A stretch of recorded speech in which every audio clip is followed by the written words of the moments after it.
I want to just spend a few minutes with you, giving you an overview of how blockchain can transform financial services. First, the issue. This is a quote that comes from an article published by the Harvard Business Review in January of 2017. It essentially says that transactions and smart contracts and records of them are foundational.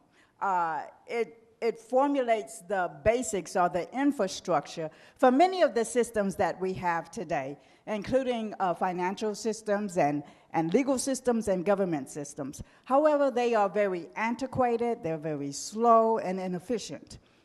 And so they also do not keep up with the digital transformation of this particular economy. So that's the issue. Blockchain can be a solution to this issue. There was work done by the World Economic Forum. 1 year, they spent 1 year talking to about 200 stakeholders around the world about blockchain, getting an understanding of what it is and how the financial sector is focusing on or embracing blockchain. And what you see here is a chart from their report that was published in August of 2016. And it more or less gives an overview of what was happening at that time by the stakeholders. For example, over 24 countries are currently looking at a blockchain. Over 80% of banks have some type of blockchain-related project. Over 90 central banks around the world are engaged in some way in blockchain. Over 90 companies are part of some type of consortia or other group that's focusing on blockchain. Over 2,500 patents had been issued in the previous 3 years that were blockchain related, and also $1.4 billion in venture capital, primarily to fintech companies like mine. I do have a fintech company that's developing a global remittance mobile app based upon blockchain. There were some issues, some outstanding issues that need to be addressed for blockchain to really move forward. The three that are focused on here are government regulations, standardization, and also legal frameworks. So there were 6 key findings from this particular report, and I'm just going to briefly go over these 6. Blockchain has great potential for simplicity and efficiency. Use cases are going to be very, very important in this space. Also, it's not a panacea, right? It's not a panacea. It's not the great white hope, as it's hyped to be in some instances today. Also, digital identity, and also digital fiat or legal tender is going to be very important in this space. And then the final couple of findings.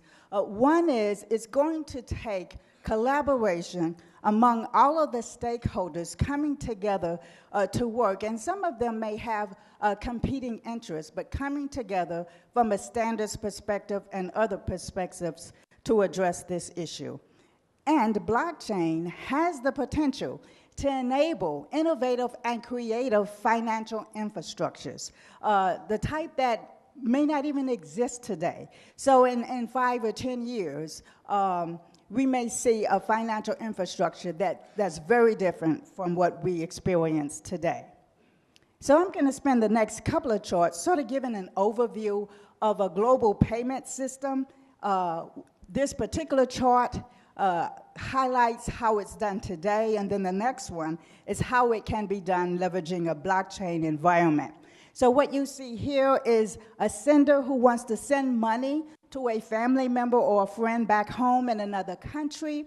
There are a number of steps in this process, but what I want you to focus on is the transfer money part of this process. There are basically 2 ways this is done now. One is through SWIFT, which is worldwide interbank financial platform that many banks around the world use. The other is using local clearing networks from the sender side to the receiver side, and also a correspondent bank in between. And the funds are transferred from one bank to another, or from a mobile transfer operator from one to another. This process now is very robust, but it's also very slow. It's inefficient, and there is some risk involved in this process. Also note to the right here that government regulators do get reports about what's happening with these processes, but they're periodic reports. What you see here is the future state. You can see that when it comes to transferring money, you know, all of the stakeholders that we know about today disappear, and you can have a direct transfer from one bank or one financial institution to another, basically using smart contracts. And in addition, the regulators on demand can get access to the transfer information. So blockchain essentially removes the middleman. This reduces costs, it improves efficiency, and also it reduces the risk. And then this final chart is sort of gives you some of the stakeholders around the world that are participating in blockchain-related projects or consortia in some way.